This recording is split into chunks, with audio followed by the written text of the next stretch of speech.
There are so many big updates coming that have already affected or are going to affect the price of so many items in Oldskool. But the first thing I wanted to look at was some items that have already gone up in price or crashed that really shouldn't have and will almost certainly return back to their original price. The tubebac shadow dropped 200 million GP in just one day before partially recovering to its new price. This was all down to the new robes that will be released with Desert Treasure 2 that are the new best in slot mage gear, but they only work on ancients. Since the tubebac shadow has a built-in spell, it won't receive any bonus from this gear. As a result of this, all the best mage weapons dropped in price, but the reality is a lot different with this set. The best weapons in the game all reach their highest DPS by either using a built-in spell or by using the Tome of Fire. If you were to switch to Ancients, it would be a DPS loss, even with the extra 12% mage damage bonus you can get with the new set over the 6% you got with Ancestrals. So they won't be used on any bosses apart from potentially a few that we already use Ancients on. The best magic weapons in the game are still just as good as ever, but the price decrease is just because of a lack of confidence in the market. Ancestral robes have fallen in price as well, and they have a little bit more to be worried about, but not by much. Whilst they are still best in slot for almost every boss week to mage, they are now second best in slot for mage training using ancients against maniacal and skeletal monkeys. So the price of magic gear will be extremely volatile for the next few months, but if you know what you're doing, it could be a very good moneymaker.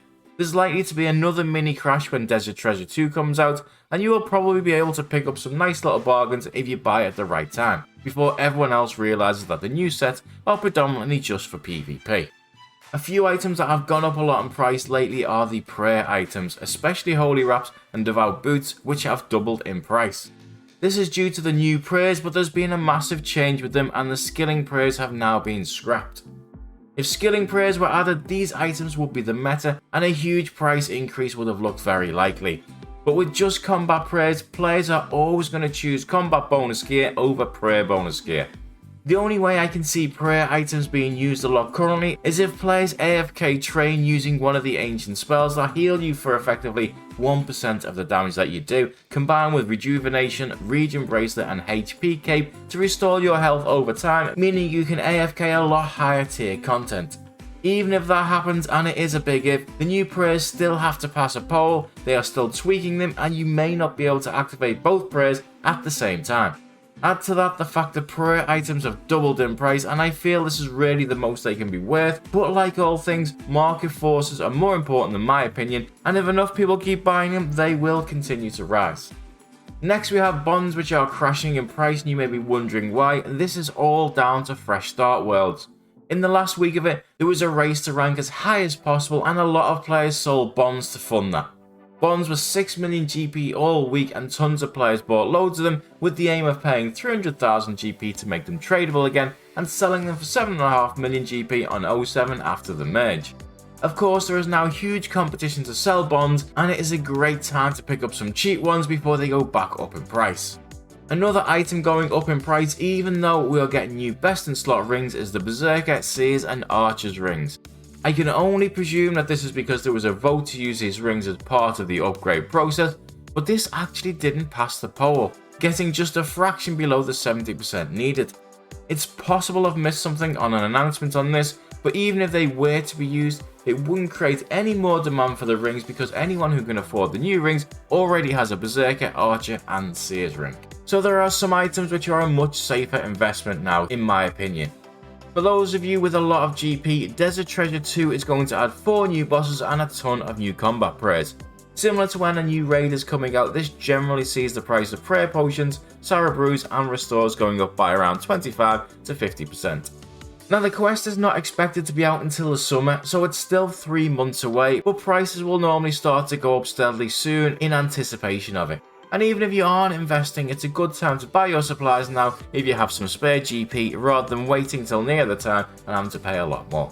If you don't have a lot of GP, Forestry in my opinion is still the best investment and it's now only a month and a half away. This is meant to be an item sync for logs and the two I said were probably the smartest investment, the redwood and the maples have been going up in price. Redwoods have been a bit more volatile, but they are up around 25% from February, and maples have finally started to be bought out and have gone up in price to double. Whilst I still expect those to go up more once an item doubles in price, I will no longer recommend it, because if I'm wrong, it's always likely that it will go down to its original price. But there's a lot of Forestry items that haven't gone up and some that have even gone down.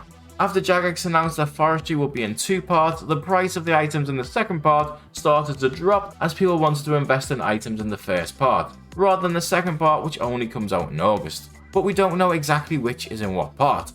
So by buying those items now, there's a chance they are actually in the first part and you can get them for a far cheaper price. But in the worst case scenario, they should go up in price, but you might have to wait until August to cash in. Half of the events are in the first part of the update and the other half in the second part, but we can probably take an educated guess as to which is which. They mentioned that some of the events were less popular due to them being violent, which doesn't really fit in well with Forestry, so they will be looking at changing them to less violent content, which is probably part of the reason why the update's delayed in the first place.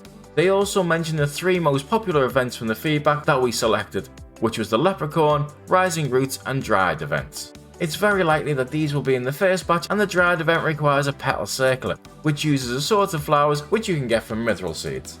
Plus there are items from core mechanics that they make no mention of delaying until the second batch.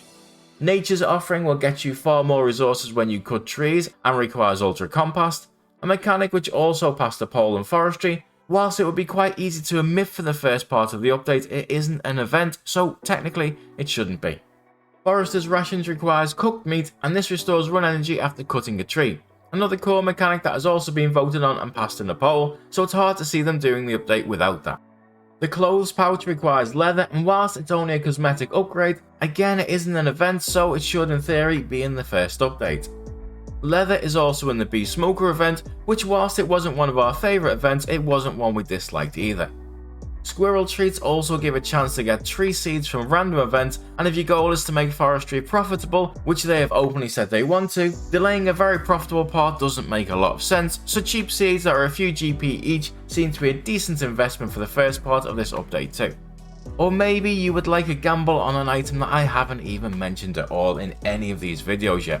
One of the biggest boosts that you can get in tea brewing, which we all know will be in the first part of the update, is exotic fruits. An orange, lemon, bananas and pineapples are all considered exotic fruits, but the fact they also have a basic fruit part worries me a little bit that these will actually be in the first part. If for tea brewing they are under the exotic part, this will be a very good investment, but if not, it looks like dragon fruit would probably be the item that they are targeting to raise the demand and therefore the price up. As always, these are just my opinion and I will never be 100% right on them, but if you want to know what is happening in the marketplace and what is likely to go up and down in price, if you want to subscribe, I'll have another update in a few weeks' time.